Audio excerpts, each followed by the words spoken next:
Good night, everyone.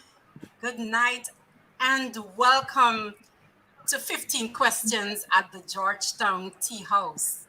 My name is Marcel, and we are happy that you're joining us. All right, tonight we have another beautiful program planned for you. We have another 15 questions, and tonight our guest is Kean Dey, who goes by the name KC, all right, fondly known as KC. All right, so I'll give an introduction. I'll tell you a little bit about KC in just a few minutes, but now I want to welcome you tonight. Welcome you. We want you to invite your friends, bring your friends on, let them know that we're live and we want to see them. We want to hear them in the chat tonight. All right. So our guest tonight is Casey Day. Casey is I'm going to just read something a little bit from Casey. Casey is just graduated from university. All right. Casey loves poetry. She loves to read. She loves music. She loves to paint. Casey's a full artist, y'all. All right. She is involved in volunteering, and she also has a small business. So if you ladies are into kinky wigs, Casey is the contact. All right. So we're just so happy and delighted to have Casey answer our questions, our 15 questions tonight. For those of you who will be joining us after the broadcast would have ended, we want to welcome you to the Georgetown Tea House. If you're here for the very first time, we welcome you. We want to hear from you. Tell us where you're coming to us from tonight. All right. If you're here for the first time, just go into the chat and tell us where you're coming to us from. All right. Tonight is also a very special night in that it's the birthday of my goddaughter, Zoya David, and her mom, my very good friend, Zonafet, Nikki, I call her Nikki. Nikki's she's one of these tea house people. All right. So, Cleon, I'm asking you to do my baby the honors and sing her happy birthday. What a throw on the Zoya, this is spot. for you. Zoya, this is for you, baby girl. I What's love the you. person's name? Zoya David. Zoya. Mm-hmm. Happy birthday to you. Happy birthday to you. Happy birthday. May the good Lord bless you. May the good Lord bless you. May the good Lord. Happy birthday. Happy birthday, Zoya. Happy birthday just to you. From Georgetown Tea House.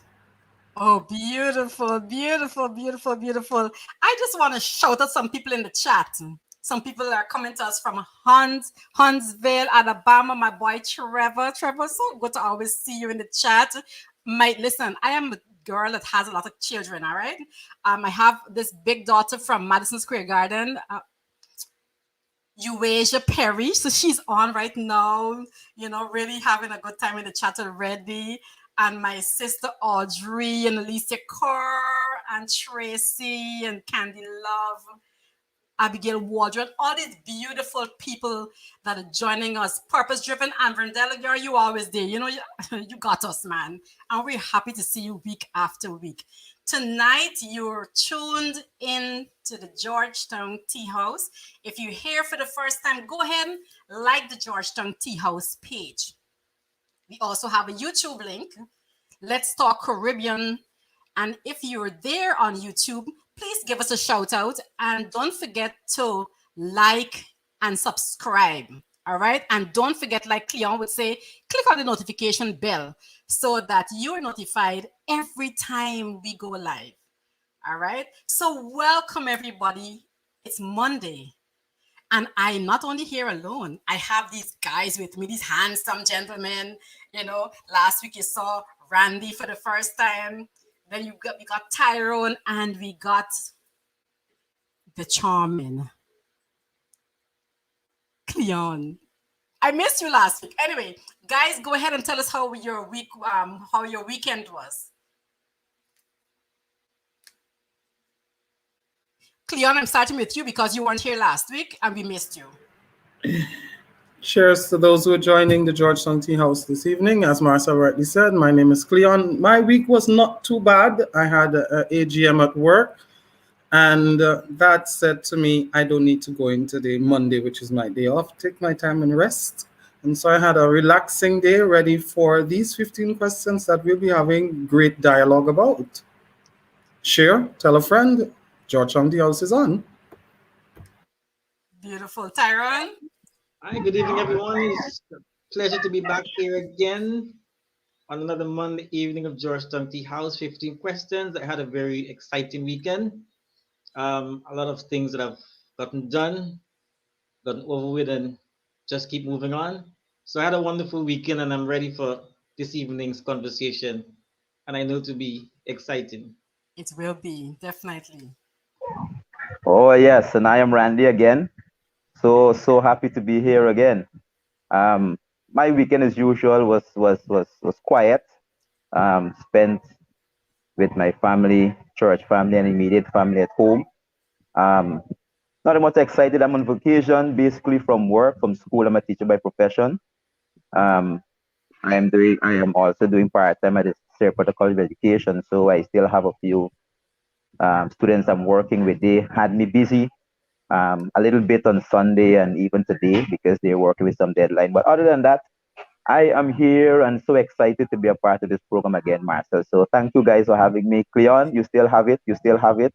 Good voice from way back. So good to be here with you guys. Tyrone and Marcel, of course. Thank you for having me. We're in for a treat. Before we go to the first question, before I introduce Casey again and go to the first question, I'm having lime water. Okay, swank with loud essence. You're real Guyanese. And I mean loud. Loud. So guys, don't forget, go ahead, grab your drink, whatever, because it's hot. It's really hot here in New York right now. So yes, I'm having the same. I'm having iced beverage. So you're having the same thing, right? I'm having the same thing right now. Good. Yes. Good. Look, Tyrone, cup size. Woo. Leave him alone. I'm just having, like the Americans call it sweet tea, which is, if you don't know, it's regular tea bag with sugar and water that you brew and then you put in the fridge. But I'm not having sweet tea. I'm having the hot tea. Oh, yes. Tyrone's I'm cup just size. Tyrone's Yes, cup size doesn't only say that he's a Guyanese, but he's a Victorian. Real country people. No, sir. That's right. Okay. You country people. All right. Okay. You I'm see, getting with it. good night, Lindsay. Good to see you, boy. Good to see you. Always there, my brother. And Karen Wells. And we have Sheldon Lamazon. No. Oh, my goodness. Let me not. Good night, Sheldon. Thank you for joining us at the tea house. All right. Let's jump right in. All right. Let's jump right in.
Okay, we're back.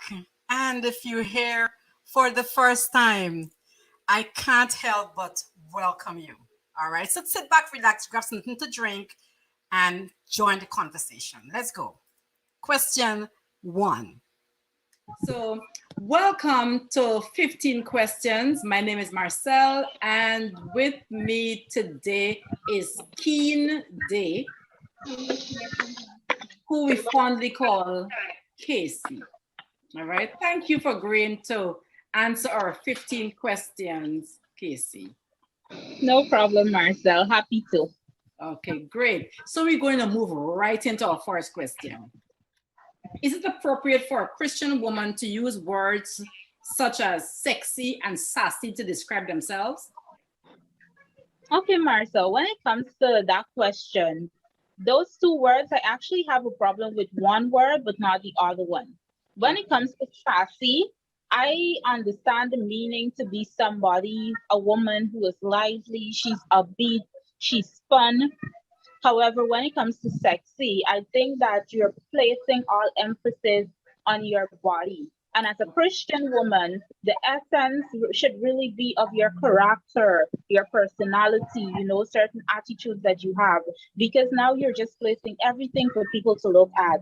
If it's your boobs, your butt, your body, and that shouldn't be. So to describe yourself as a Christian woman, you should really focus more on speaking about your attitudes, your character, and who you are as a person entirely.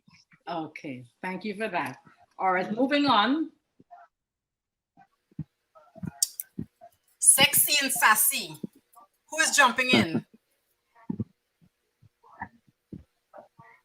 Go on, go on, go on. Tyra, don't let me call him like if you're in school. All right, folks know I am probably the controversial person on the panel, but that's how we sip tea here. Well, all right. I do not see a problem with a Christian person identifying themselves as sexy or sassy. What I would say is in the context of how the person is using it. If you are with your friends or you're with your significant other, then who dare you tell me that my significant other can't use such words to describe themselves? It would be very much inappropriate for one to be making an introduction at a formal setting and say, well, my name is Suzanne the Sexy Queen.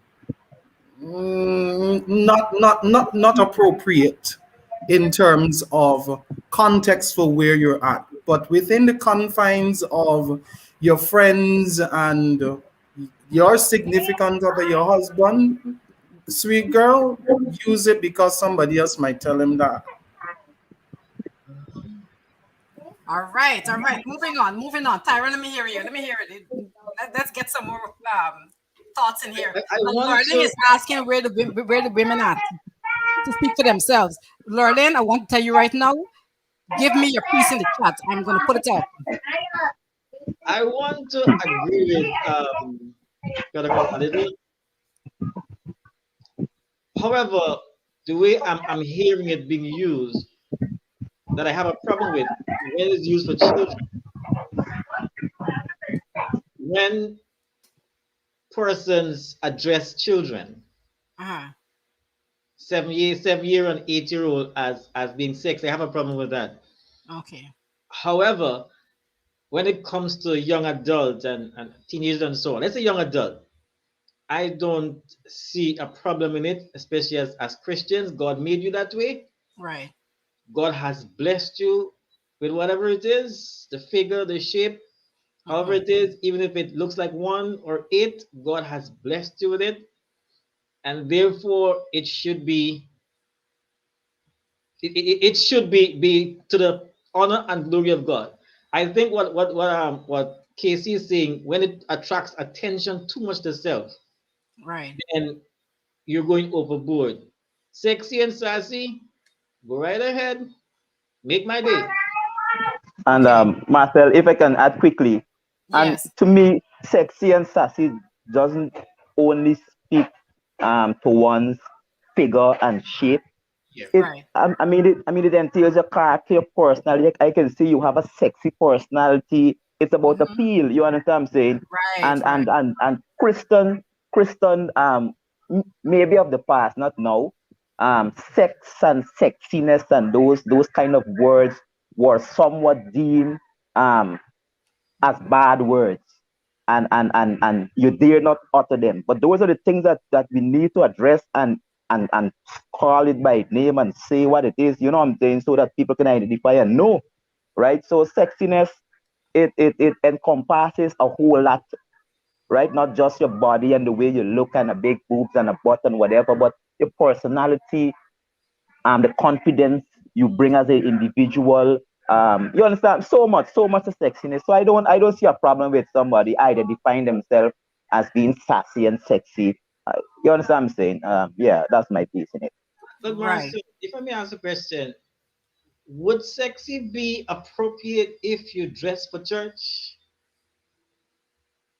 You still sexy for your husband. I sexy all the time. Whether I go to church or I going to hang out, lie me with my girlfriends, I sexy all the time.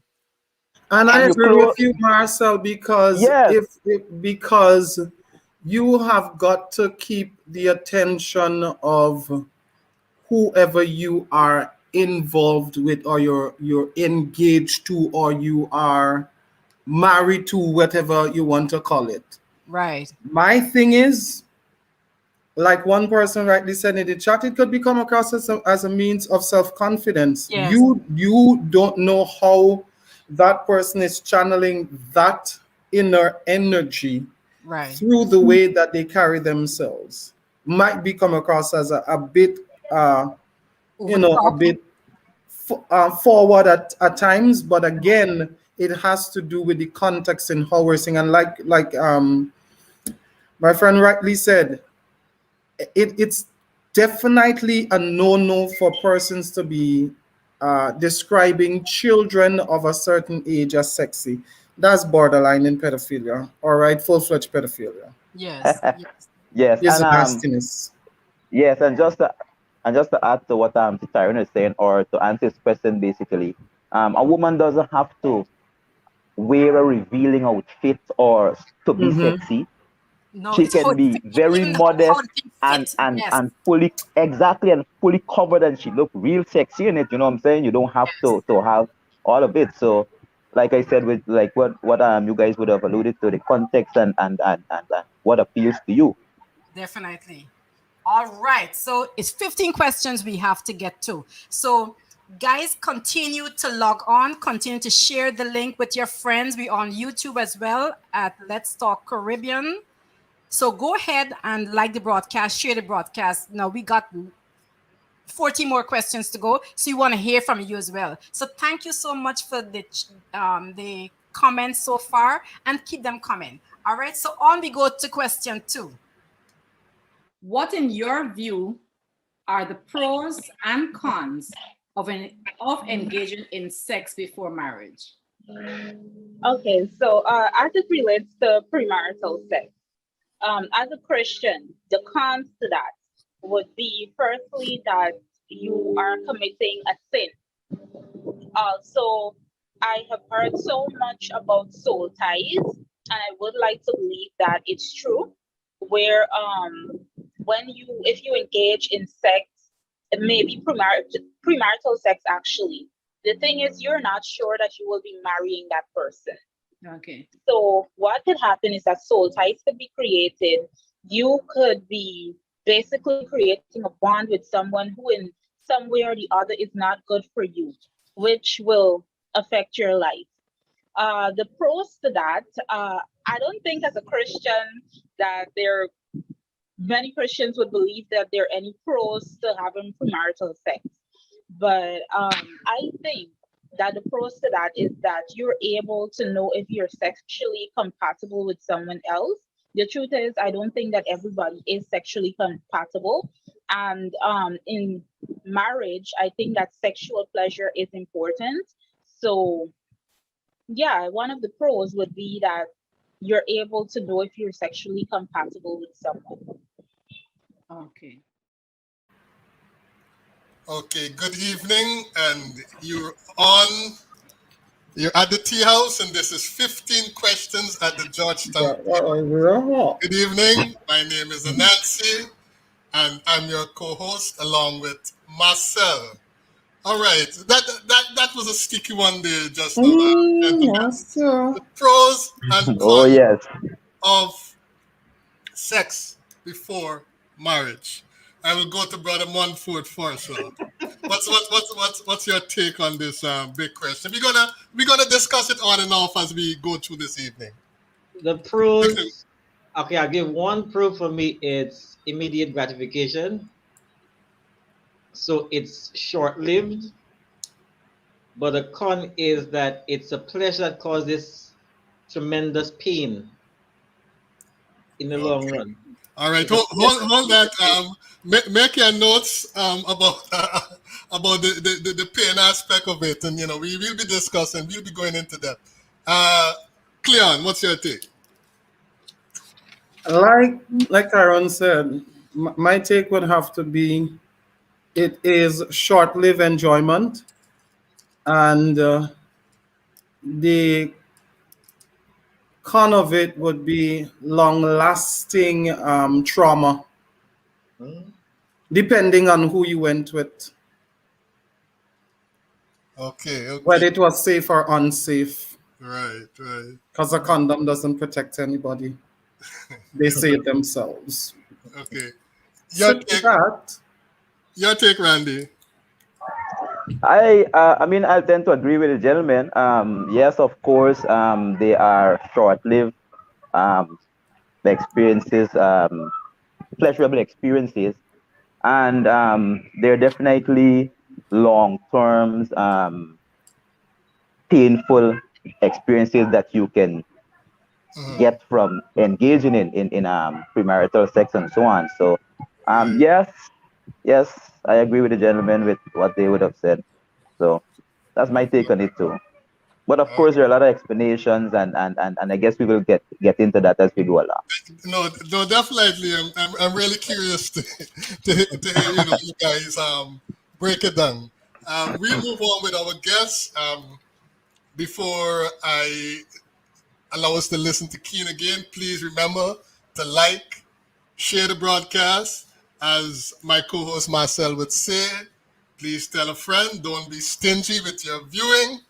Get them to bring a glass of juice, a glass of swank, cup of tea, sweet tea, whatever. And find a spot on your chair, find a spot on your carpet, and sit and do join us. This is 15 questions at the Georgetown Tea House. The Bible says we were made in God's image. What, in your view, is that image? Okay, so that image that I think the Bible speaks about is to be holy and to be Christ-like and all of that, to be pure. I think that when the Bible spoke of that, when that text was actually written in the Bible, that was before sin. Okay. So that was in Genesis actually. So I think that the whole idea of sin hadn't come into play yet when it said that we were created in the image of God. Sorry.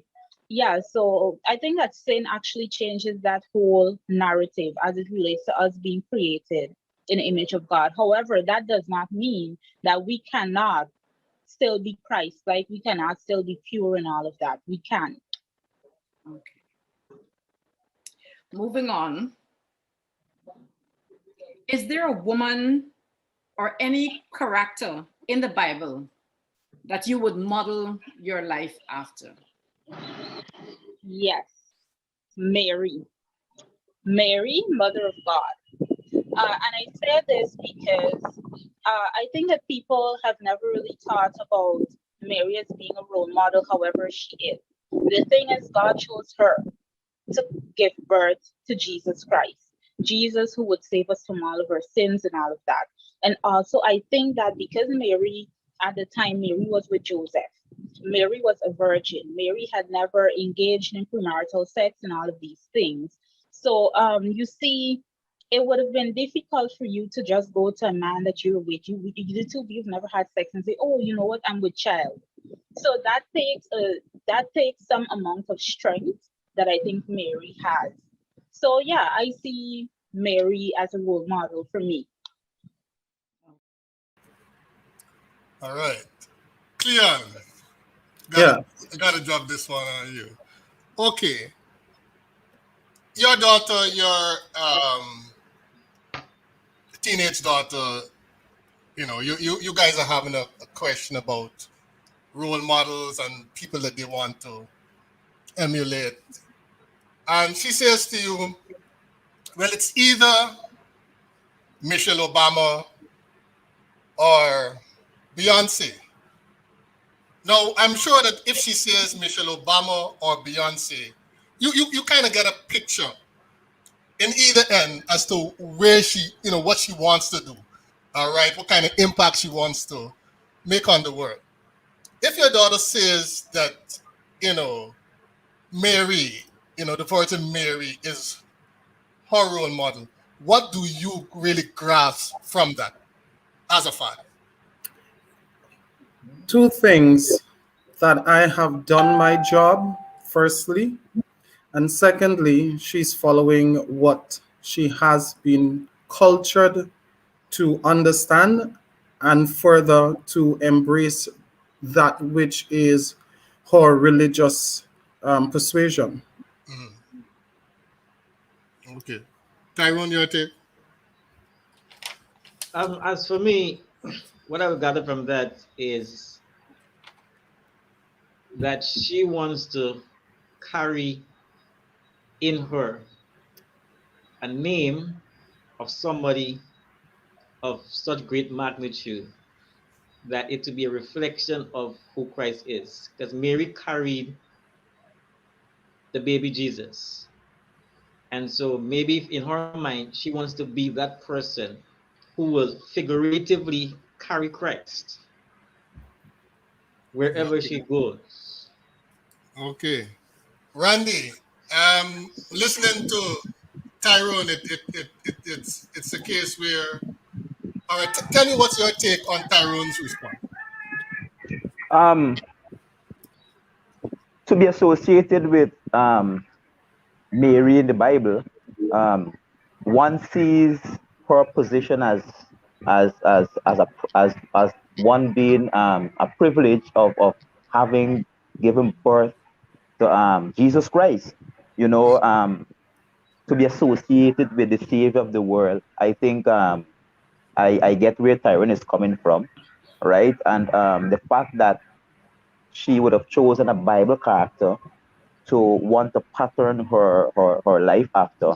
Like Cleon would have said, your job as a parent in trying to point them to the word of God, which is light and life, your job would have been, you would have been doing a good job. And the pattern or the footsteps in which she would want to traverse, it even makes your work lighter as a parent and make you prouder so that you have somebody that you're looking up to and want to associate themselves with. You know what I mean? So it's Right. only all go well in the whole situation. Okay, good. Thank you. We being created in God's image. When you would read that text, Cleon, what would have come to your mind? What does it mean when they say we were created in God's image? That I want to break it down in this way. It's like the DNA that he has, and the giftings and the compassion and the grace that he is, those things that are innate within all of humanity, whether we choose to accept it or not. That is what I think the image and the likeness of God we're created in, so that we could be able to, I don't know you, but I can be able to empathize with you. I don't know you, but I can be able to say, you're hungry. I don't know you, but I will still offer you something to eat, because that is what the nature of God does. He cares for humanity. Okay. Tyrone, we are in a culturally sensitive time. And, every now and then the argument pops up as to the ethnicity of the Christ, etc. Um, is it important that we pay attention as to whether, God or Jesus was black? What's your view? The truth about Jesus, anything concerning the truth about Christ is important. Whether he is black, white, Chinese. Once it concerns Christ and it is the truth about him, I believe it is important for people to know the truth about Christ Jesus. So for me, yes, knowing that Christ is not white, he is brown skin, he's black, it's very important to me because here is somebody who, in the minority, so to speak,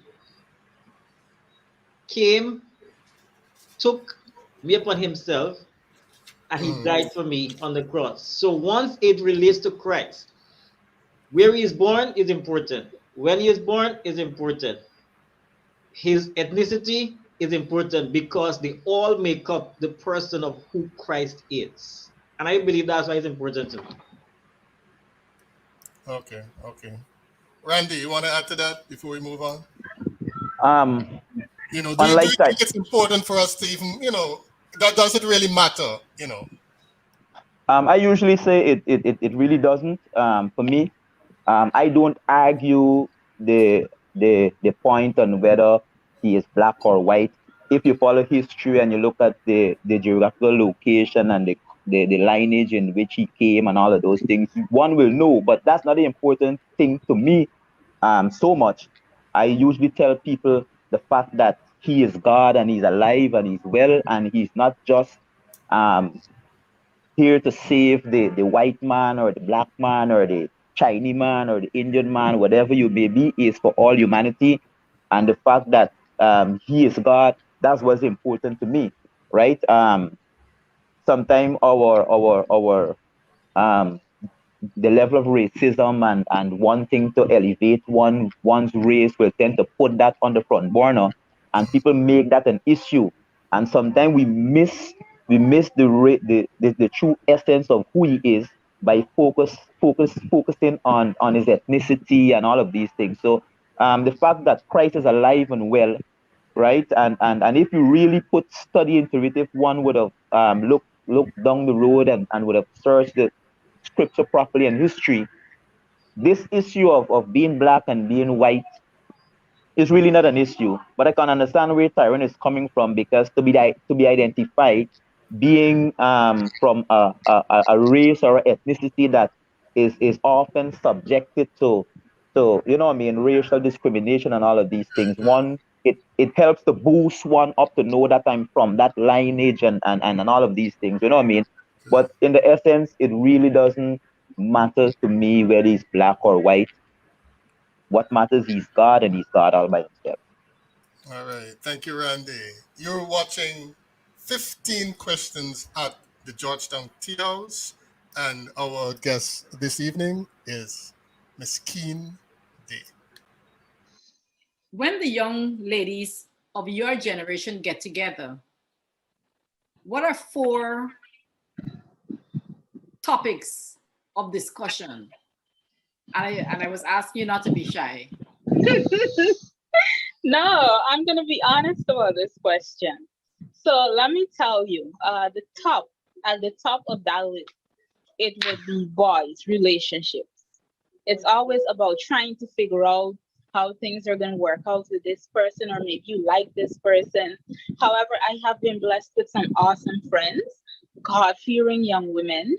And another topic of discussion that would come up for us would always be self-development. We talk a lot about personal development, doing the right things. And I can't even make this up. My friend, every day she would message me, and it's always a scripture, it's always a song of the day. Most of the times it's a gospel. And we're always talking about, oh, you know, how is it that we could be better people? Oh, wow. And it's not always directly based on being a Christian, because even if you're not a Christian, you could still be a good person. So I at the top agree. of that list, we have boys. Then we have like personal development. We have being kind to other people. And then sometimes it's just about, clothes. Um, yeah, clothes. We talk about clothes a lot. Like, oh, girl, I gotta go somewhere. Oh, or I see this thing. I think that we've been on a lot of online shopping sites, so it's a lot of screenshotting this and sending this. What do you think about this? Yeah. So a lot of our conversations are based around those things. Oh, beautiful. Thank you so much for shedding some light into the young mind. All right, Randy, I'm going to put you in the spot. Before we go to Kean's response, tell me, Ah, in your time in high school, what did you guys talk about? What did your generation, what consumed your mind? What were like the four main topics back in your time in high school? at present, my time in high school, three things really dominated my mind, and Cleon would know. Some of them, of course, girls. You know what I mean? Girls, we're all about girls. Oh, I, and sports. I'm into sports, so I was all about sports. And of course, fashion. Cleon will know again that that was a big thing. You know, when school closed July, we usually go and get a little job so we can get to buy the brand name thing, because your parents wouldn't go and buy those sneakers and stuff for so many dollars and these things. So we used to go and what I mean, do a little nick snap and show that you're into the fashion and the style. And of course, you're doing all of that because you want to be attractive to the girls, because they, what I mean, you're of that age where you see the opposite sex and you find them attractive. You know Right, what I mean? And of course, sports, when you do well in sports, it can only help to boost your reputation and put you on a different level, you know what I mean, to be seen. So those are some of the things that at school age or being a teenager or in my younger days that right. really had me, you know what I mean? So Cleon, you would have the same three? it not necessarily the same order. I was not a big sport fanatic, but for me was number one would have been making certain that I never have to repeat a class, or I don't have to repeat any do that Like bad in any subject, doing even though all I the never liked mathematics. math. Okay. That was number one for me. Then secondly would be talking with which girl you think you may like or who may like you, whatever the case may be. And fashion, yes, that would have been third on the list, because when school reopens in September, you got to be on top. You can't be wearing what was in last season, or we see some people still coming back with no, that don't work at all. Gotta be fresh. Right. Tyrone, I'm going to ask you a little cheeky question. Should Christian young men also be, taken up with thinking about the girls and so on at the teenage age, or should their minds be on Joshua and Joseph and so on? What's your opinion? Wow, that's a really tricky question, but it's a very simple question. A very simple response. We're all human beings, we are all made social beings, and we are made to be attracted to the opposite sex. Mm-hmm. So whether you are teenage, adult, it's natural. It's natural that you talk about the opposite sex, whether you're in school or not. It's just natural. When they walk past you, it's natural to look. When you sit and you talk, it's just natural. It's just So, natural. so it does not. So teenage years and so on. Mm-hmm. Yes, you want to talk about the Joshua and the Joseph, but naturally speaking, you talk about the Jane and the Mary and the others. Okay. Cleon, do you think, I mean, coming from Tyrone's point, do you think the church has grasped the whole natural, as Tyrone says, it's natural. It's natural as a teenager to think about the girls or vice versa. But do you think that the church as a whole, given how the church responds to these kinds of issues, that they grasp that and accept that? I'm going to say outright no, because persons who respond in that manner, they're fearful of persons making the wrong choices that they would have made. And I work with young people across the region, and I say to them, this is the right, this is the wrong. I'm not going to tell you which one to choose. You are of age. You can make the same decision to know that you have to study for an exam. It's the same way you can use your brain and know that this, what you're learning, is going to be beneficial for you in the long run. Because sometimes we try to shield people from having these natural experiences that is not necessarily going to harm them in any kind of way. Because if I think about another girl at 13 years old, then I can be able to say, what are you thinking about? Are you thinking good thoughts? Are you thinking bad things? Then I can be able to channel you and tell you, if you're thinking negative things about the individual, that is not good. If you're thinking good things about the individual, then you can express those things to the person. But this way, where we're trying to put people in a mold and try to shelter them from having innate experiences, is very, very detrimental to their socialization skills. Yeah, yeah, yeah. I agree with And that. if I can add quickly, being a teacher, what I recognize is that students or children at a certain age, they're gonna do certain things whether you like it or not. And the most you can do as an adult or a parent, or like for me as a teacher, you have to channel you have to channel them in the right direction. The most you can do is to channel them in the right direction. All right. And I will do this with my young people at church. I will be in their life. I'll tell them, look, I'll just put, who's your boyfriend? You have a boyfriend. Yes, I know. You understand me? But at the same time, I recognize that this is an 8-stage relation and it's something we can't run from. And if we sugarcoat it and we bury our head in the sand like an ostrich, we can miss the mark with them and we can lose them. So what we have to do is to channel them. I mean, I teach a lot of boys. I'm in the technical stream, and I have conversation with my guys, and I let them know, look, I understand. I've been this way before. I know what you're going through. All right, but this, what you're going through here in school is the platform that's going to set you up for all of these things that you're running after, the girls that you so want.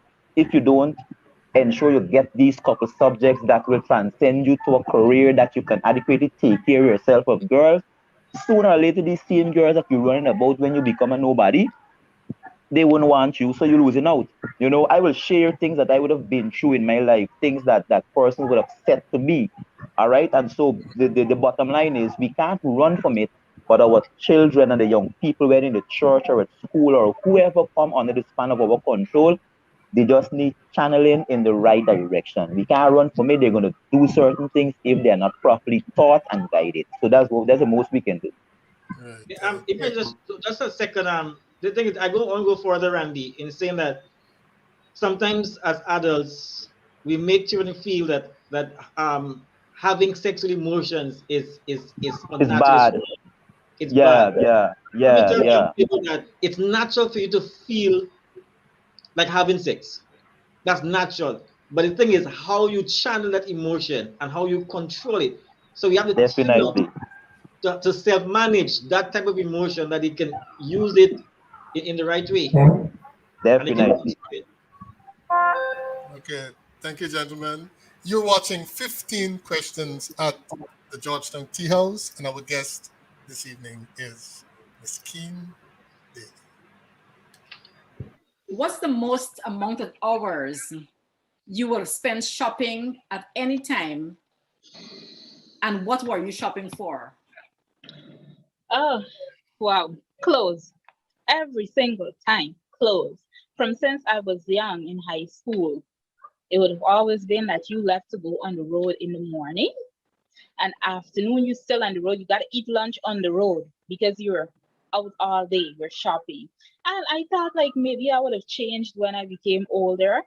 No, same thing. I would go out and I would shop for hours on the road. I remember I went out in the morning. I spent all day on the road, came home the afternoon. I was so exhausted. I had to sleep right away. And still, even though we have online shopping, I would spend hours scrolling through. Oh, I like this. Let me favorite it. Let me add it to my cart or something. So yeah, I always spend hours shopping for clothes. Beautiful. So when you go, do you get a chance to try on? Are you satisfied at the end of the shopping? Not all of the clothes. The thing is, you know how Guyana is. You don't get to try on in all of the stores, and also I am a little bigger in size, so clothes to fit me, it's trouble. And also, I have a specific preference in what I like to wear. I don't always like to wear some of these things that are in style. Too much skin. I don't like my arm outside and all of these things. So it's a struggle being able to find things to suit me. Okay. Yeah. All right. All right. Moving on. Is there a household chore that you really don't like doing? Oh my. I would say it's washing wares. I don't know what is it, but I hate washing wares with a passion. I don't like touching the food when it's wet. If it's a rice, it end up in the sink. You got to take that out. You can't let it go down the drain and all of that. I hate it. I honestly hate it. But you know, I live alone now, so I know that I have to do it for myself. I don't mind. But if you're living in a large household, it's very much different because if you have a brother, you have a cousin, everybody's gonna come dump their stuff in the sink, and then you have to deal with that, and it could be crazy. Yeah. Okay, so the washing of the dishes. So later on, when you move into your own home, I'm guessing that a dishwasher would definitely be one of the appliances that is bought. Definitely. Or the thing is, you get a husband and let him do it. Okay, I got you. You might meet one like yourself. That was quite funny. Get a husband to do the washing. That's an interesting one. Yeah, that's an interesting. Tyrone though, going back to your days, 9, 10, 11 year old. Was there anything that your dad or mom would have called you to do that would have had you sucking your teeth, maybe even swearing beneath your breath or thinking about running away? But what at home you just didn't like doing? Almost everything. So you didn't like housework at all? Wow. What were you? But I think that we had our turns. And sometimes we had our turns. Who was in charge of the clean up the room for this week? One in charge of the kitchen. You wash all the dishes, the pots, everything. Somebody in charge of the yard. You clean the yard. So we had to take our turns. What were you doing? What were you couldn't stand doing? Who's the question to? You, Cleon. I hated yard work. Okay. Because those little wormy things that used to be in the drains and stuff, that's why I never did agriculture science. And I always say to myself, somebody has to be a farmer, and God didn't create me to be that person. No. Okay. I could have never be a sugarcane cutter. No, not that is something bad doing yard work and sun work. No, my job is to be in the office to organize and to get the people money so that they could be paid. Nothing else. Somebody in the chat has a very interesting response. They say, calling me to pass the remote. Yeah, out there with yourself. Thank God I didn't have a TV. Come on. I mean, well, I think, I got an idea of where that person might be coming from. Randy, there's some of these parents who like to sit down and pass orders. Yes, I know, yes. Yeah, so maybe she has one of those parents. I mean, so I still do that sometimes. What was the thing that you didn't like doing at all? The thing about it, I grew up with four cousins, all male. My grandmother and my aunt, who is my other three cousins' mother. So they used to do all the cooking. And so we were sent to different parts of the house. 1 week you're in kitchen, like Tyrone would say. 1 week you're in the house. One person. 1 week you're doing the stairs, and somebody in the yard. All right. So we would have grown to love cleaning. I don't have a problem with cleaning. I like cleaning, but the cooking part is a different thing. I had to learn that on my own. But the thing that got to me the most is that we grew up with kitchen garden, and when you plant, they had this nut grass. Tyrone would know about that. And picking the nut grass from around the border or whatever they plant. Yeah. You know, when you come home from school, you got to spend some time in the garden. Then you got to water this garden, and it was so much. And then, like I said, we were into sports, so you wanted to go and play football. So you got to water this garden and pick nut grass before you can go. So man, we used to really do some cock work on them. You know, just man. But that thing was that was hard for me. But But housework, I didn't have a problem. the one I hated most was scrubbing steps. Yeah, with the spray and so on. Yes, scrubbing steps, Man, spray. man, you see my Hallelujah, grand. There's some people who Jesus. love that, man. You know, I think there's some people who love, after the done scraping thing and the Yeah, some step. people love that. They Yeah. look at the step shining. The best thing my grandmother did was to paint the step. That's the best thing. What, It's just what to what wipe what down. I never got is at Christmas time this excitement of polishing the floor late at night and doing everything just before midnight because you don't want your neighbor to see what you're putting up. I don't have time for that nonsense anymore. That for me never made any sense even while I was young. And now that I'm of age, you're not getting me to do that. I get you to do Well, that. No.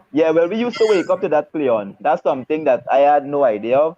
I know we went to bed and the house Just is one way, and then when you wake up, it's like if you're in America or you're in some fancy place or something. So I never had that idea, but now I would usually say to my wife, "Yo, don't break up this house." Some people get it like break up house and throw up chairs and throw up this and throw up that, and the whole place in a confusion. And then they wait the last minute. We cleaning. When you're done clean, we put back and what's not. Don't break up this house. Don't break. and You know, Christmas you Day is know so what I mean? tired. All right. And then don't wait till Christmas to say you're putting up blinds and do this. By the time Christmas Day come, you sleep most of the day, and that no. Let me enjoy it for the full Enjoy season. it. Put So up early. Do this That's yeah, right. early. yeah. All right, good. Yes. Let's move on. We talking with Kean Dey. How would you tell a friend that her husband, boyfriend, or significant other made a pass at you? I wouldn't. I would not. Or what? I'm gonna use an actual experience that I have dealt with only recently, Okay. where someone that I'm very close to and have known for a number of years, um, their their relationship transitioned over a period where they were dating, got engaged, got married, now have kids. Okay. And I have experienced that from the start of their relationship, where passes were made at me. And in every situation, I was uncomfortable. However, when it started, I was only now, I was still, I would say, a teen. I was at 17 at the time. So a lot of passes were being made at me, and I didn't know how to deal with it. Yeah. And this person was, of course, older than me, quite a few years. And it was only recently, and this was going on for about 6 years. And it's only recently that I said, you know what, you need to leave me alone. You can't do this. You have a wife.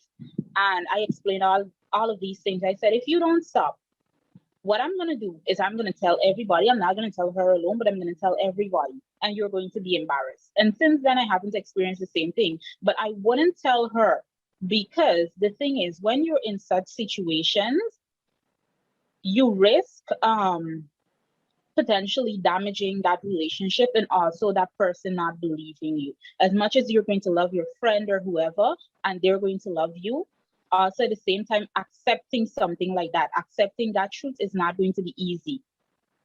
So they're gonna try in any way to not think that that is possible, or think maybe you were doing something. The script could be flipped on you. So I think if it is that you address it like how I did, I mean, I took a long time, but if you address it and it isn't corrected, then I mean, you would have to take other measures and I guess tell her. But honestly, I wouldn't.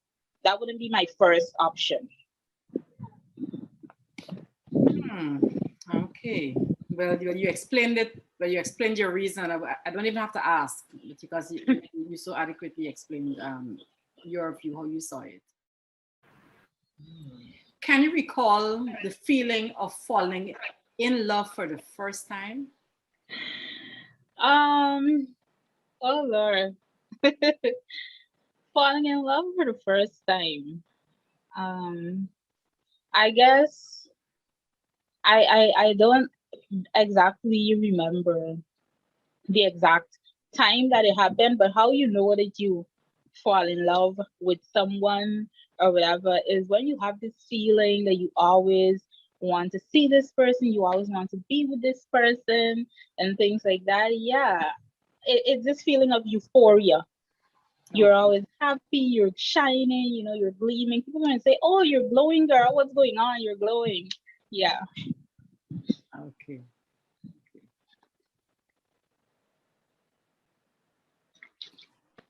If you had the opportunity to marry a sports or entertainment celebrity, who would that person be and why? Okay. So I like to think of myself as a sapiosexual. So I'm mostly attracted. Sapiosexual. I'm attracted to intelligence, not looks so much. I don't go heavy on the looks. Okay. So there's one person, Trevor Noah. He's a host for Daily Show and also he's a comedian.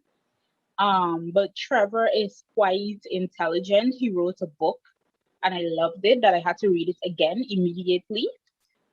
He has an awesome personality, but I mean, I don't know if this is just, a public thing, right? But that personality and all of that he radiates, yeah, definitely Trevor Noah. Randy, what was it like falling in love for the very first time? Wow, falling in love for the first time. I must say from the inception that it was a blessing for me, and it was in school because like I said, I was really into sports. So really having a girlfriend was in the latter part of school, fourth and fifth form, right? So I had this girlfriend in school that I really loved, and See, I used it to was. purpose that. I used to purpose that at school sports and thing, arm in arm Yes, and you chipping and thing. No, well, not so much arm in arm and so on, but the thing about it, it was such a blessing to me because I used to look forward to going to school just to see this girl. You know what I mean? Yes, and if she joined a lesson, I joined the lesson too. So it works out well for me. You know what I'm saying?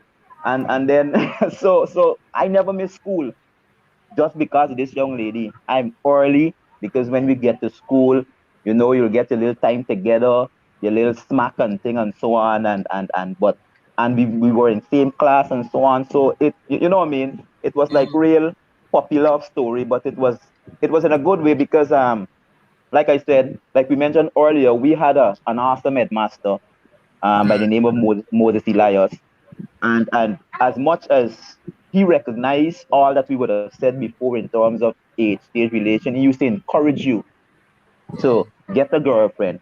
But at the same time, he used to pilot us. He used to guide us in terms of relationship. He will tell you things you need to do, man. You don't talk at a girl. You don't do certain things. You will buy, save up your money, buy chocolate, buy rose. I remember having a passage alone and we out on the road and the girl is there and you spend out your passage to buy icicle, put her in a bus stand or room, and then you and your friend walk in the line up to go home and stuff. You know, you know what I mean? No. You can't let her know that. You understood the whole element of sacrifice. Yes, yes. You got your passes to go home, and you're there, and the girl is there, and you have to impress. So you buy icicle, one for you and one for her, and so on. And then you lime a bit, you put her in a bus, and when she gone, you and your friends them lined up home. Well, Cleon, you live too far, baby. Was a good pull, so I was not idiot. I didn't do that. right. Well. We had a crew, you know what I mean. So we did those things. So that was it, like me. But it was beautiful in a sense. And the thing about it, the young ladies that we lined with them and the girlfriend that I had, those girls had their head on, and so they forced us to study and to come to school and all of these things. So it worked out well for me being in love, and it was a beautiful relationship. You know, Right. we never had sex and all of these things in It's nice school, to but hear young man, articulate it it that was way. it was good. It Leon, was good. Yeah. something Randy says that I find very interesting. The fact that he used love as a motivator, it got him up in the morning. It made him want to go to school. What do you think about love functioning in a youth's life in that manner? Cleon. Love functioning in a youth life in that manner, as we mentioned earlier, is not a bad thing. These are all things that are innate. You don't need to necessarily teach somebody how to do these things. It is already inside of them. But if it is not cultivated in the right way, then it will be detrimental to the person. Because if love is not trained in the way it should be, then people, when they begin to get rejection, they begin to inflict self-harm to themselves. But if love is cultured in a way that, okay, if this person puts you down this way, there is no need for you to feel bad as a male or female that you would want to bring harm to yourself because him or her don't like you. No, sweetie, no, young man. Guess what? This is life. It happens. Just move on. But how do you move on? It is going to hurt because nobody likes to be rejected. However, there is somebody else who you say to them in this way, would you want to give a gift to someone who doesn't want to accept the gift? Think of love in that way. Am I going to give a gift to someone which is my precious time to you and you don't want to accept it? No, I'll have to find someone who is worthy of that gift and give it to them. So training and channeling the love in the right way would be necessary. So it's not wrong. Right. So, Tyrone, we were chatting earlier about the pros and cons of sex, the act of sex, before marriage. And, you guys spoke of, the momentary, the short-lived pleasure. Let's take a relationship as described by Randy, where you have two individuals in their mid going on to the late teens. And, one would say they have a good sense of what love is, and they have a good sense of what makes a good relationship. What would you say, without we knowing exactly what happened, what transpired, for two young people with a good understanding, sex, would you still say that if they engage in sex, that it's just a momentary thing that, whatever the gratification is? As relates to premarital sex, if the two young people are really in love with each other, then the gratification might stretch for a little while, a little longer time. But when I speak of instant gratification, and thereafter it's a pleasure of pain, I was speaking from a Christian perspective, because after that instant gratification, what comes after that is a guilt that you will have to live with. And the guilt is what brings the pain. The guilt is what makes everything turn sour, so to speak. So yes, the gratification is instant, but the guilt that comes after, from a Christian perspective, knowing that you would have dishonored God, knowing that you would have gone against your belief in God, that is what brings the pain and the guilt.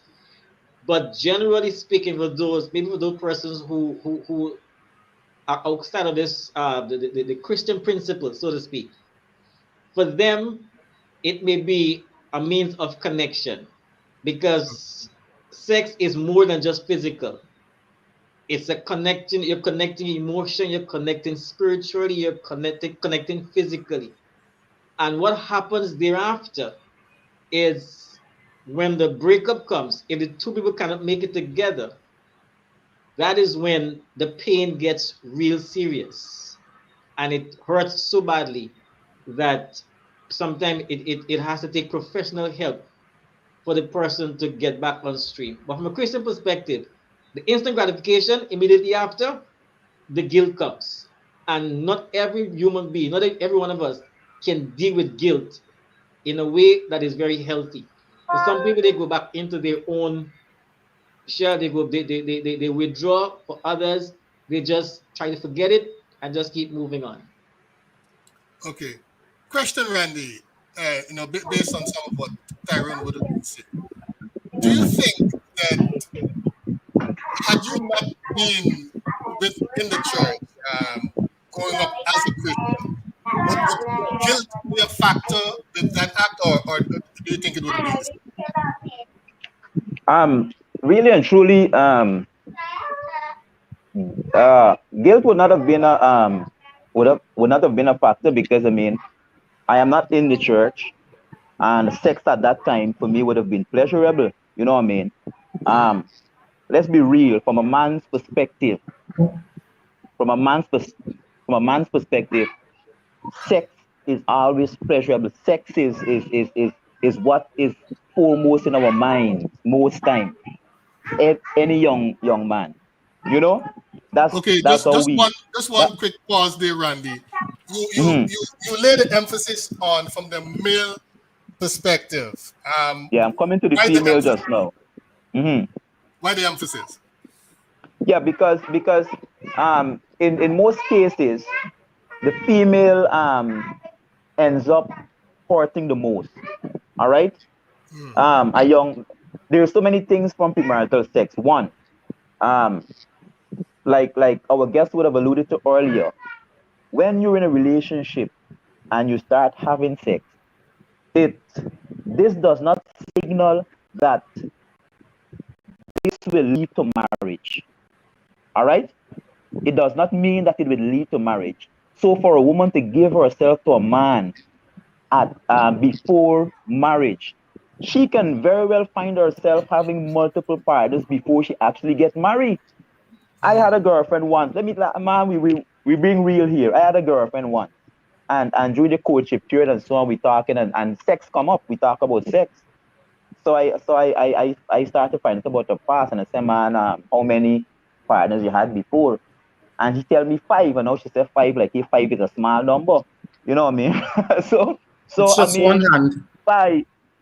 You understand what I'm saying? So, but the point is, in my mind, I know how we grew up. We always talk about, oh, you wanted this pure wife and somebody you alone know, and all of these things, and then to come and tell me five. You know what I mean? So in that way, a woman, she can be hurt in that way, before she gets married, she find herself having multiple partners. I'm not saying that's the end of life. You know what I'm saying? But you can prevent those hurts from happening and really save yourself with the right person. Secondly, pregnancy. You know what I mean? A woman gets pregnant, seeing the man is not married. She's end up she ends up most time shouldering the burden. You understand what I'm saying? Of being with this child. Yes, there are some men who will still support and go and visit and so on, but she's there full time. You understand what I'm saying? So when we have this thing in the context of marriage, whatever whatever comes out of it, whether it's children and or whatever, even if there's some setback, it's something that we can deal with together. You understand me? And moreover, it is something that is blessed and ordained by God. So I mean, you know what I mean? Yeah, Having yeah. sex. after marriage is beautiful. Before it can be very detrimental, very painful.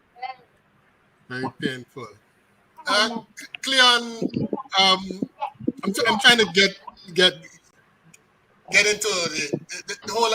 I'm trying to visualize the pain. All right, I understand the guilt. Given what one learns growing up as a Christian. And the pain, the possibilities. All right, but is the pain as painful as we were saying, Cleon? I will say yes, and I will say no, because he who feels it knows it. He who Oh hasn't yes. experienced it don't know it. Mm-hmm. And like I say to people, especially young people that I work with, I don't have to be in the fire to want to know what 90 degrees burn feels like. I can see the images of what it does Yeah. to an individual. Why do I want to go now and experience that? But one of the things I think we as young adults need to be is transparent to our young people. These are the pros and the cons. It may seem like it is nice, and this is for both male and female. Yes, the woman gets the bitter end of the stick because she has something to prove that she had premarital sex, she has a child. However, I think the same measuring stick that we have for the female, it's the same that we should have for the male. Because Oh yes. you Oh may yes. be you may be thinking, oh well, I have no baby to show, but you have, I don't even know how many STDs that are undetected or whatever the case may be. And then you want to find some nice girl, because that's how most men think. I can sleep around whoever I want, and when I get married and I turn a Christian, I must get a virgin woman. Yes, a virgin for me. When you Yes. done, Yes. when it was like a little puppy dog running around the place, hitting everything down, but you want a good thing now. Same measurements that we put out for our young girls, it's the same thing we must encourage our young men.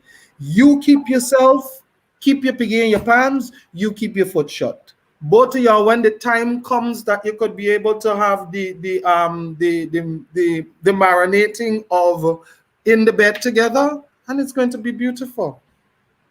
But Oh yes. And we have to no longer say, oh, is women can this? And like Karen had alluded, that's not a good question to ask a woman. Yes, it is a good question to ask a woman, and it is of a good course. question to ask a man, because if you go ask me how much men I had, I want to know how much heifers you had too. Well, all right.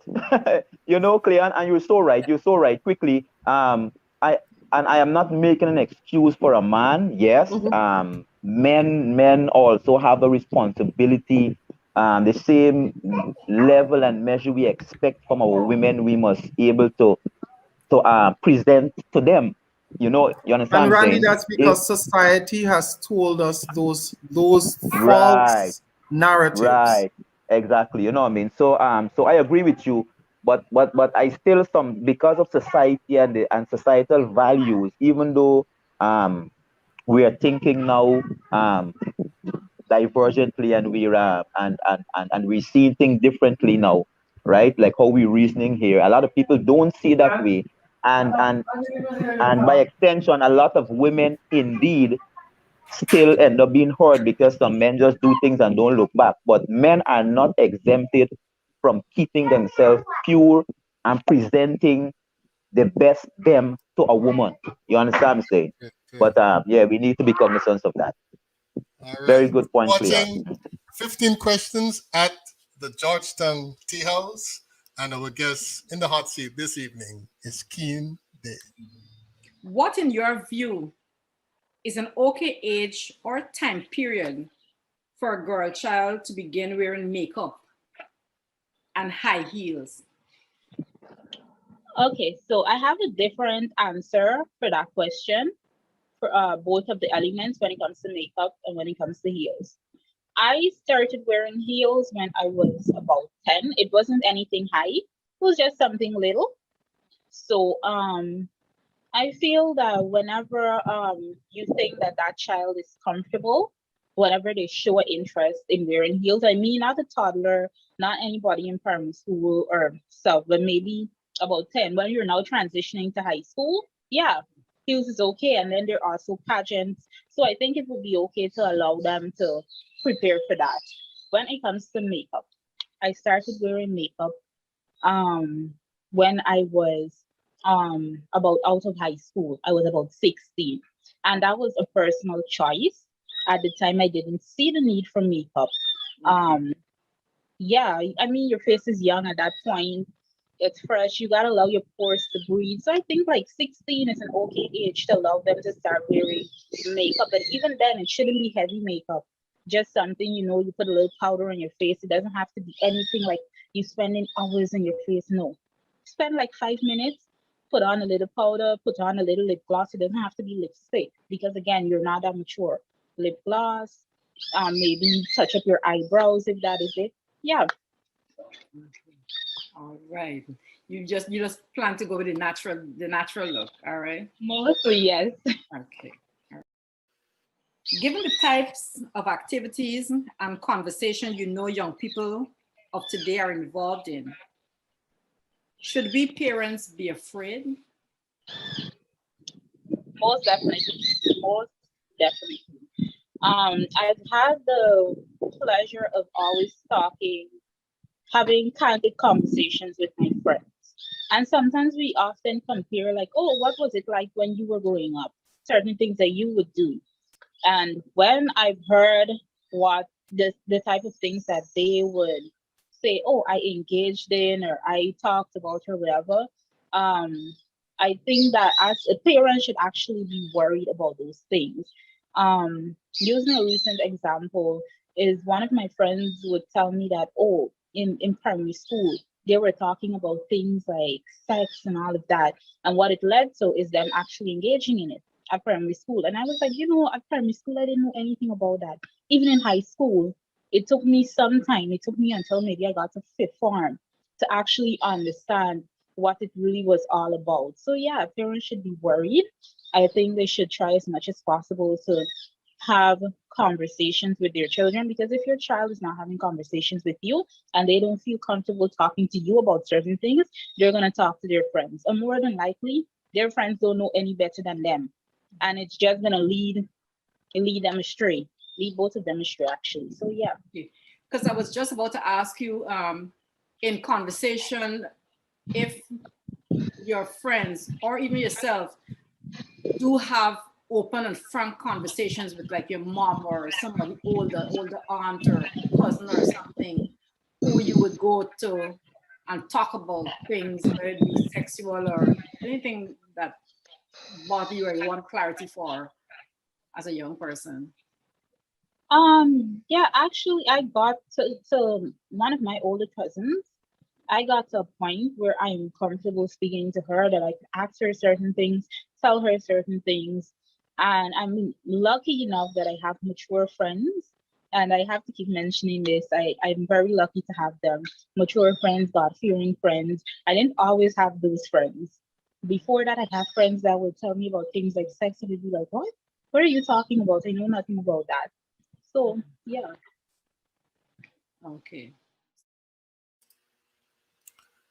Tyrone, the young lady says that we adults, we parents, need to be scared of what the young folks are talking about these days. What's your take on that? I would not use the word scared based on the training, but what I will say is one of the most powerful organs in the human has is the mind. And once something gets to the mind and they begin to embrace it, that is when it becomes a part of them and they act it out. So, yes, we need to advise, we need to tell our children, be mindful of the conversation that we are engaged in. Because as much as we engage in the conversation, it forms a picture in our mind. And when we allow that picture to take root in our minds, then most likely, most times it comes out in the action. So scared, I'm not sure I would use the word scared, but be mindful of the conversations that our children are exposed to, because the mind and the battlefield is the mind. The mind is the battlefield for good and for evil. As the wisest man Solomon says, as a man thinketh in his heart, so is he. So you need to be careful of what you feed your mind with. Whichever one you feed your mind with, that is the one that will dominate. So if you continue to feed your mind with sexual conversation, then sex will dominate your mind. And when that dominates your mind, it controls the emotions, and thereafter it goes down the drain. Right, right. Cleon, your take. The young lady was saying that, we adults, we parents might just need to be scared of the kinds of conversations that young people are having. I disagree. We should not be scared. We should be excited about the conversations that they're having.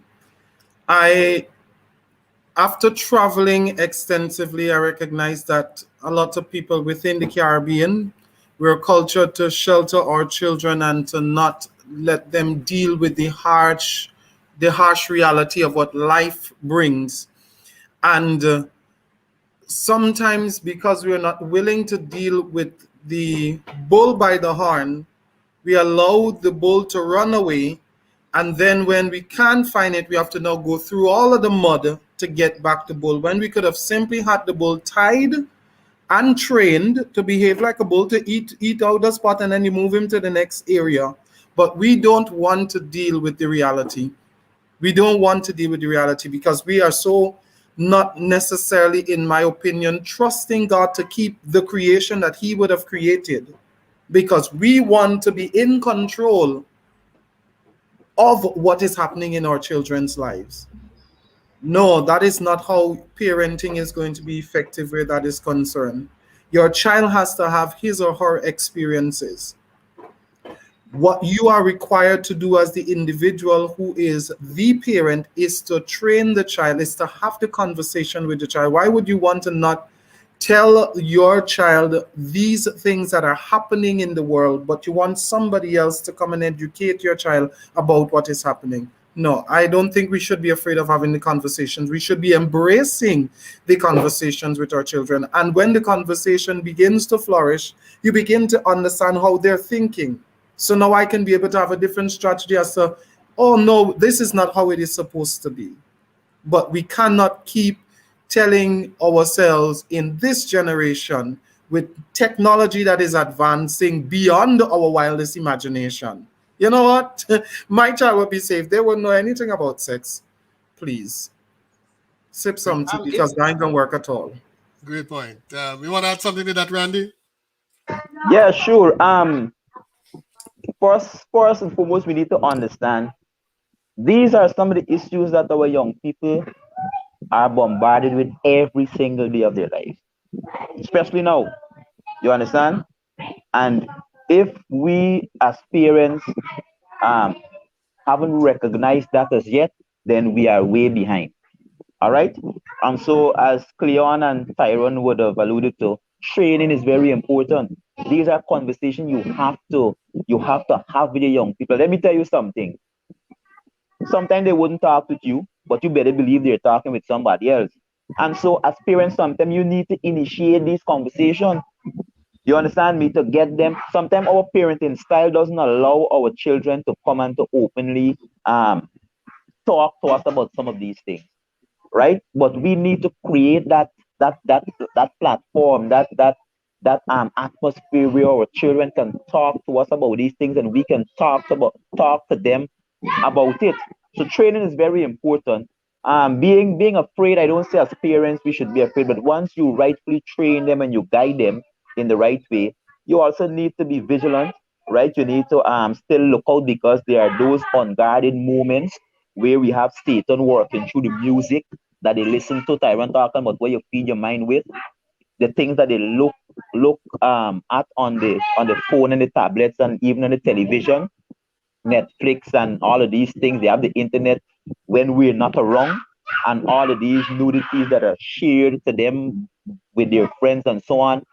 We need to still be vigilant, because as much as we're trying to instill and to indoctrinate them in a certain way, there are still those unguarded moments that they can also be infiltrated. And so we really need to be on the lookout, but at the same time, training and creating a platform whereby we can have these open conversations.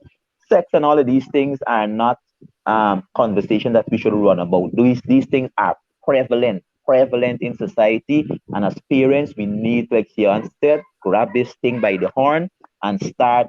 I have a 6-year-old and an 8-year-old, and certain things they will ask me at this age, I know it comes from the tablet and the television and these things. And you must be able to have these open, honest conversation with them and talk about it.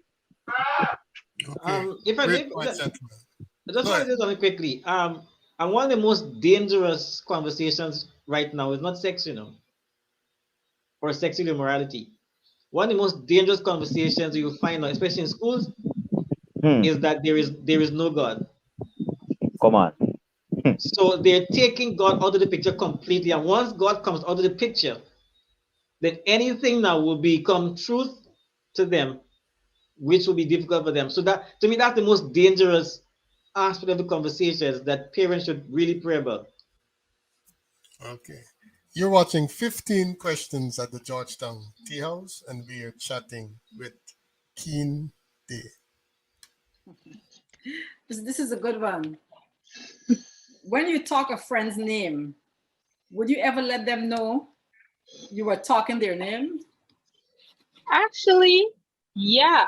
Usually I don't tend to talk bad things about my friends. So what will happen is that if a friend and I are talking about this one friend and they're coming, we can say, "Girl, we did just talking your name." And we're gonna say, okay, this is what we were talking about.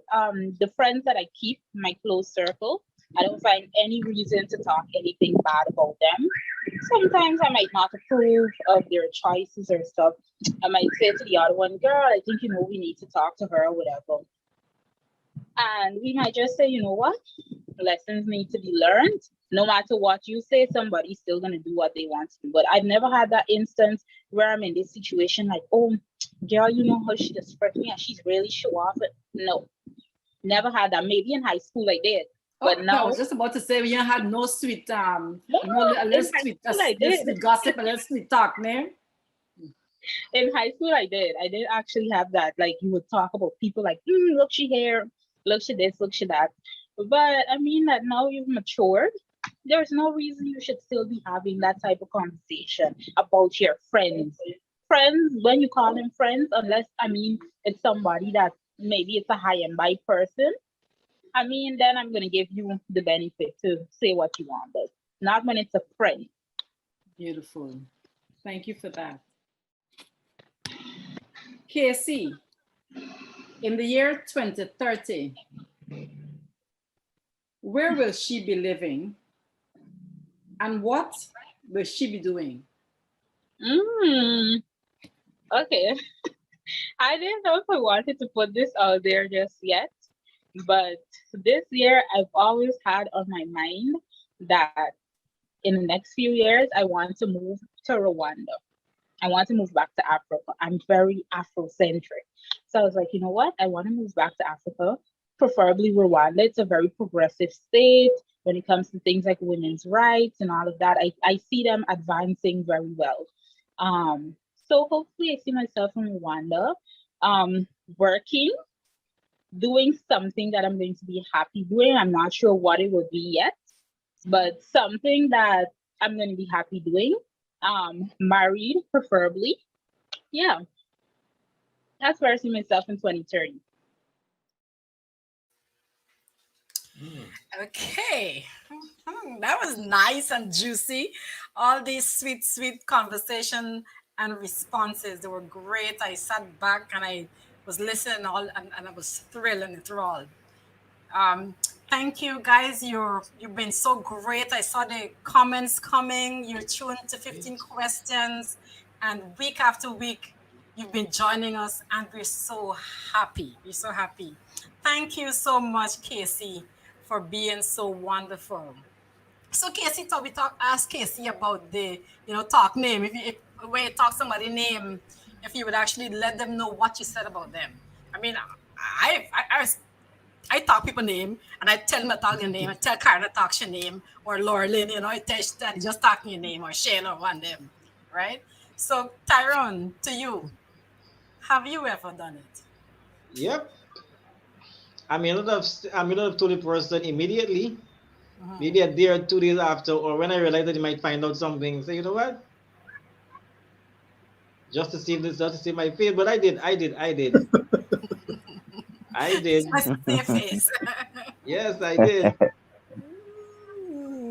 Randy, have you ever Um,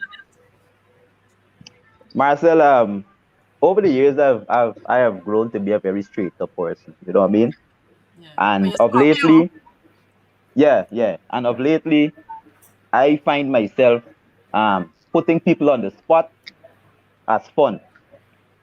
I Okay. try not to take on any headache and problems and so on. So I try to have healthy conversations. I mean, I like as we would say, skin our teeth a lot.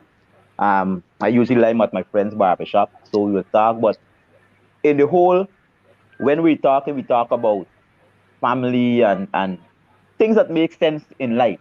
You know, sometimes some people name will come up, you know what I mean? And whenever, I mean, I would tell them, I'll try to talk good things about them, but then if they're doing something wrong or it's something that they didn't do, I say, well, you're there on stupidness, you know what I mean? And so then the person will walk in and say, hey, me and Marvin just went talking your name. And I can switch it and say, well, this person talking your name, now me, I just partake in the conversation. It's fun to me.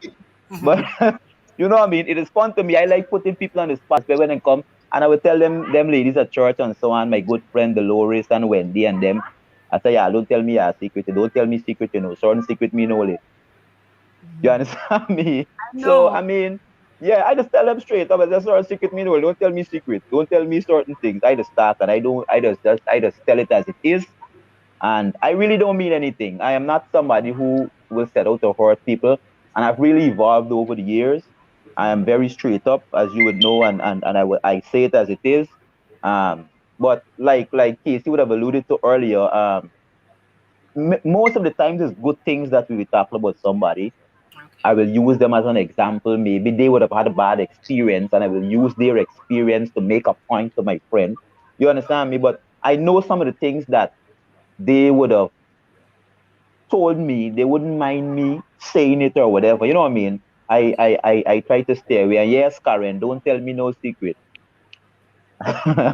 Right, I don't hold secrets. So Yeah, yeah, okay. yeah, like it or not, tell that sit with me. Cleon, I what will about tell you? them. Uh, because of the nature of my work, I will hold secrets for people. Mm-hmm. Because not even discussions that I will have with young people, I Okay. will discuss with my wife because they never had the discussion with her. And that's genuinely me. But you won't get me Mm, to talk about anybody's name because if the minute you come to me and you're trying to tell me something about somebody, I said, would let you know plain and straight. You want them to know that you discuss these things. Hmm. And if you don't want them to know that you're discussing these things with Don't me, tell me. don't tell me. I had the time for it. Wow. Wow. but you don't You want Because to know. I know. You don't don't want to want to deal. know sometimes. I don't want to deal with the trauma. Mm-hmm. So I tell people up front, I am straightforward. If I don't like something, anybody who knows me, I'm very open, very social. But if you get Mm, me, you get me. You understand me? But don't come and tell me nothing about somebody that you're not willing for me to ask them themselves. Other than that, keep it to yourself. Find somebody else. I always like to be in the know, Cleon. I want to know. You tell me, I No, can listen. I don't mind knowing it.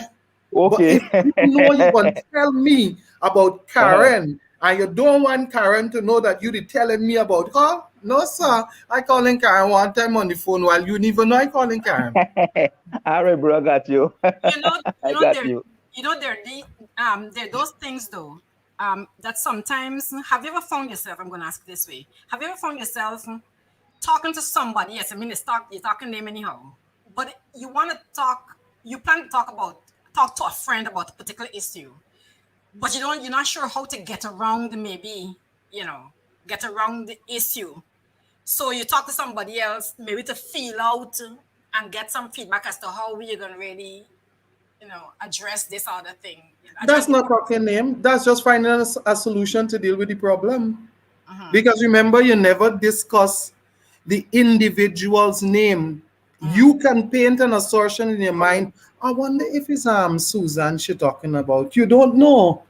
But if I'm going to do that to find a way to help Tyrone, that's a different case. But if I come to you and telling you, Tyrone is always be on the program talking all the time. I don't like him. Thanks for telling me. Hush your mouth. You get the gist of it. You get the gist of Yes, it. I understand. I understand you. But if it is like, I have this friend, every time we try to meet up, they always have these excuses and they're always finding something else. So, how do you think? Now, the individual that you're having the conversation with don't know who you are talking about. But the minute you are going to mention the person's name Right. in dialogue with an next person, you're talking the people's name. You like There's Cascas. there's a difference between House. So talking them is the negative part. It is negative. Okay, but if you're saying something, if you're just trying to get some information and trying to answer some questions that you have, you're just interceding on the person's behalf. to me, talk name is trying to bring on the person, trying to make the person look bad in somebody's in the listeners, in the eyes of the listener. If you're talking the person's name, if you're speaking about the person, then it should make the person look good in the eyes of the listener. Okay. So most times human beings, when we talk name, is that we want to elevate ourselves and let the person look that terrible in the eyes of a listener. So, and I think that's really the problem is. Yeah, and that's so true, Tyra. I mean, of late, like I said before, I am more of a peacemaker now these days. You know what I mean? I don't really talk people name, but people talk people name with me. I just listen and participate. Let me put it away. You know what I'm saying? But the kind of person I've become now is that when somebody come to me with a story, and especially if I know the person, know the kind of person they're talking about, and where it can lead to, I try as much as possible to pacify the situation. I try to take away that negativity from the person. Say, man, she might not be all the bad, maybe she's going through this situation or this or whatever. And I try to nullify things to make little peace. I'm more like the peacemaker kind of guy now, you know what I mean? But I listen, I sometimes participate, but more in a positive way. I try to, you know what I mean? Like Tyron said, talk name is bringing down somebody. Say if you can come to me bringing down somebody, I can try to defend the person in a way, you know what I'm saying? And say, man, maybe the person is going through this, maybe it's just this, you know what I mean? We can always look at, that's the kind of person I am, whether at work or at church or anybody come to me like that. I try to be that way, you know what I mean? On a serious note. And like Cleon says, there are certain things that you have to be confidential about because some people generally come to you with situations and needing help and so on. I try to be as tactful in how I will deal with certain things so as not to escalate and to elevate the situation. You know what I'm saying? I am more of a peacemaker these days. I'm getting old, Marcel. Yeah. Okay. But Marcel, will just say something quickly. Yes. In response to what Randy just spoke about, there are times when individuals will come to you and they really need to vent. So they come and they want to vent. So I think listening to that person as they vent, even if it's talking about somebody, it is not necessarily talking name. What can be done is after the person would have vented, express how they feel about a particular situation. Then from your perspective now, you can speak to the person and then you can direct the person as to how to go about how to go about thereafter. Because to shut down the person can cause, in my opinion, can cause some damage. It can cause some harm if you just shut down the person because the person wants to vent. The person has this whole expression, these emotions boiling up. So just give a listening ear. And one of my one of the texts that I go on is what Paul says in Philippians. whatsoever things that are true, honest, Mm-hmm. just, if there be any good report, and if it's worth it, Think on this. then think on these things, even if it has to do with somebody else. If it's Mm-hmm. true, Mm-hmm. if it's of value, then I will think about it. And then you can direct the individual now as to how to go about. You know what? Yeah, this person hurt you. So how are you going to deal with Mm-hmm. it? Mm-hmm. What's your plan? How are you going to go Mm-hmm. about it? You can still go and ask for forgiveness, can make up with the person or whatever it is. So I think you have to give a Mm-hmm. listening ear, but not encourage. True, Okay. true. And you see, when you often listen, Tyrone, that's when you really get the true picture of the situation. You know what I mean? Rather than just, sometimes we put the cart before the horse. And I often say to my wife, God give you two ears and one mouth. You gotta listen more. And Mhm. when you listen so much, you learn a whole lot. You know what I Be mean? quick, And be quick to you, hear. you, right. Yeah, yeah, yeah. You know what I mean? You're able to see far beyond um what they're saying and all of these things, and you're in a better position to help them and to make a better judgment call. You know? Beautiful. All right, so we're down to the 15th and final question from Casey. Casey, you are in the hot seat. Thank you for answering these questions. You did great, girl. You did really, really good. I want to thank everybody who was logged on, who shared, who liked the Georgetown Tea House page and the YouTube link. I want to encourage you before you leave here tonight, make sure if you've not subscribed to the YouTube channel at Let's Talk Caribbean, please do so that you know whenever we go live in the future. Every Monday night we go live. All right, but I want you to know that in advance. Thank you. People are still coming on, so keep coming on. And we're happy that you chose the Georgetown Tea House to spend the evening, your Monday evening. Here is our final question. Final question. Have you ever committed a sin you are shy to ask God forgiveness for? Yes. And do you think God smiles at the few naughty things you do that are not necessarily harmful? Actually, yes. So, there are so many times that I've done so many little things. And I was like, girl, I don't even know how to go to God and say anything. Girl, he already know what you do. And you knew what you were doing was wrong, and yet you did it. So it would be like, man, a frightened. Yeah, but it would be like, I think one time I told something and I was afraid to like pray about it. I was like, oh God, girl, you know that this was wrong. And you knew it was wrong when you were doing it. So now how can you go and say, God, please forgive me? Because you knew before and you know after. So yeah.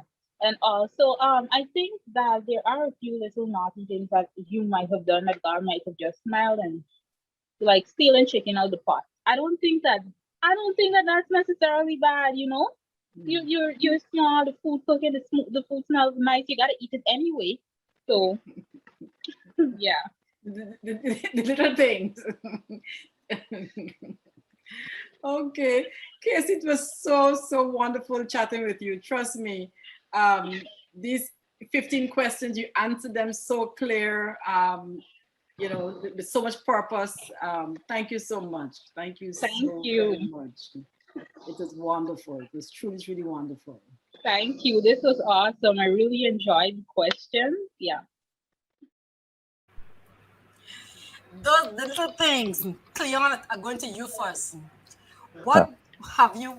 If you're gonna tell us something that you had to pray and that you are afraid to ask God for forgiveness for? Not me, Papa.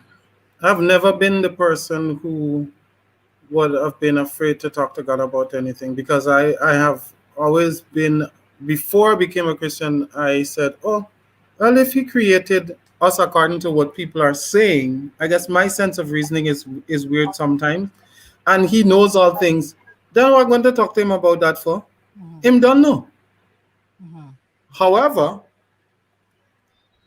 as you mature, you recognize Should I be really afraid of God to talking to God about this? And I guess again, this is how we were cultured that you should be afraid to approach God about certain things. And I said, no, sir, this can't make no sense. If him don't see, him don't know, this is his response. This is going to be his approach to the situation. So I said, Big man, you don't know what I do. You know, I want to do it too. So the only way we relationship could continue to progress is if you help me not to do it again. You understand me?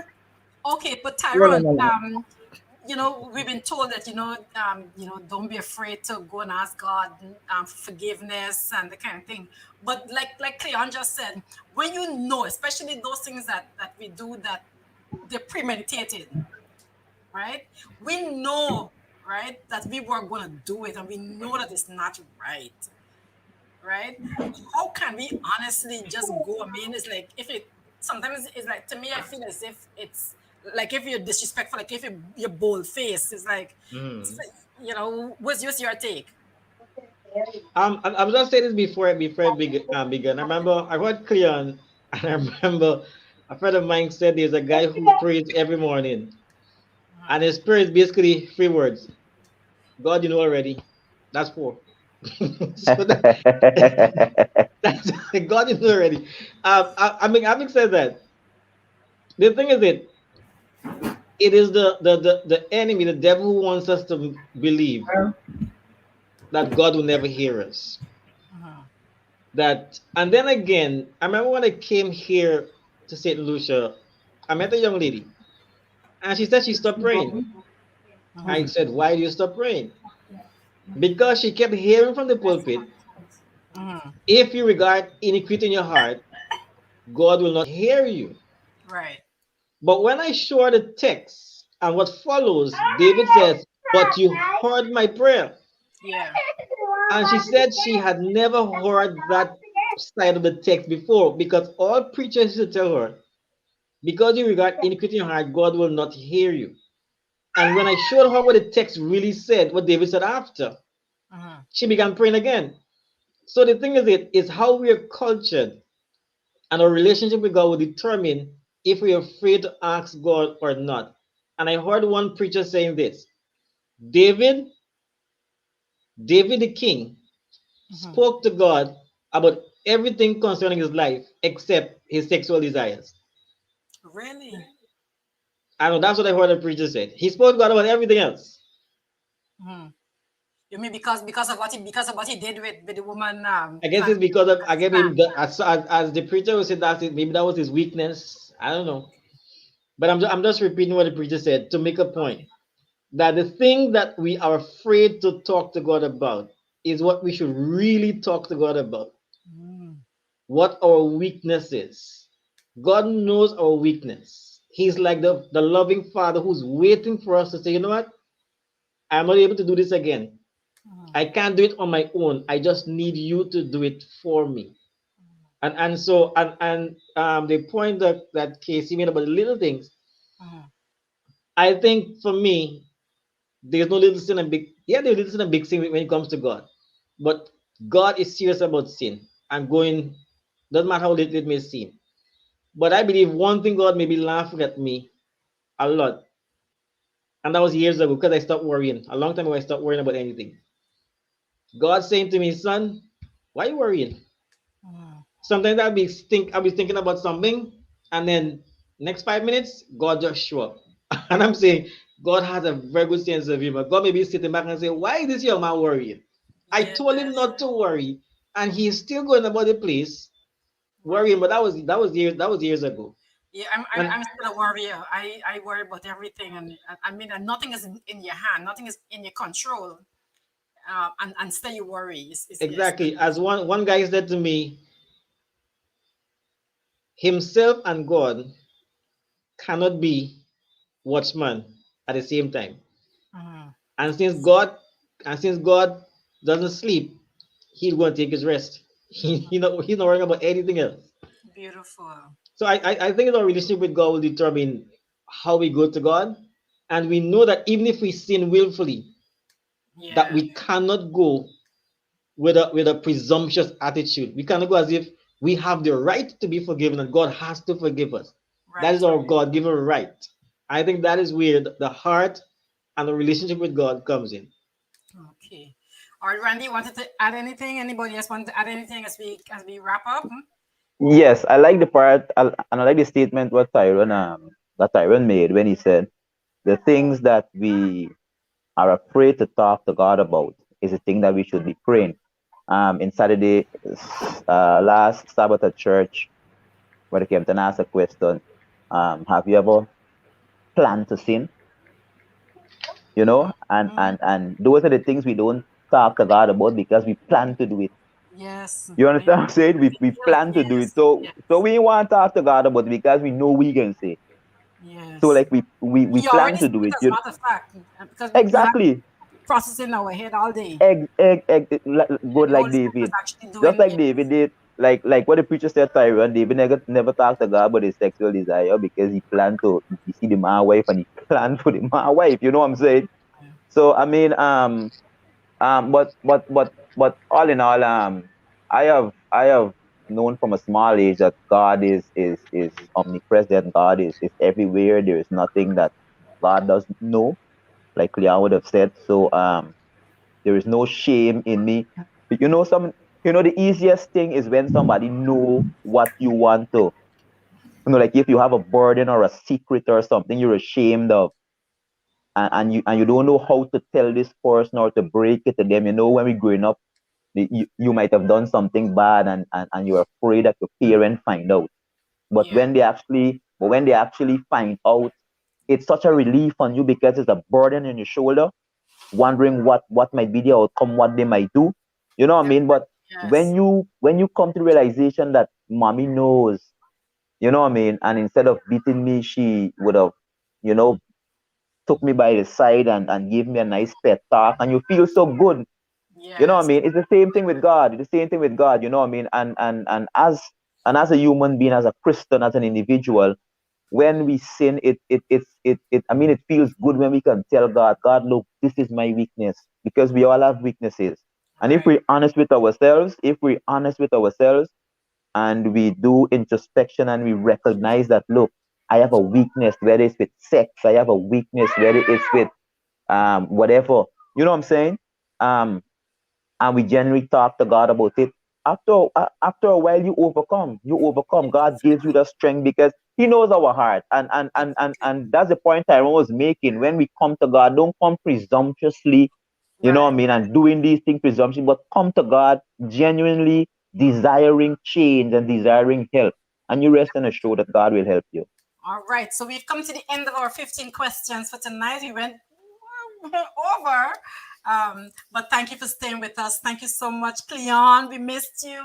It's always good to have you. Tyrone and Randy. So wonderful having you share Thank you with for our having me. friends at the tea house. All right. So Yes, thanks guys for in having the us. chat, guys, thank you all for joining. Thank you for sharing. Thank you for liking the pages, both the YouTube and the Georgetown Tea House page. And we would love to see you back again next Monday. All right, bring your friends. And even when we're gone, when we would have left here, you can still go ahead and share with your friends. All right. So, So where would you be in 2030, Marcel? I'll answer that. I'll answer that on Monday. I'll definitely answer that one on Monday. All right. And come So, with answers, guys. Come with so answers. bon. I'll be in Guyana. For 2030, Bye. hopefully Bye.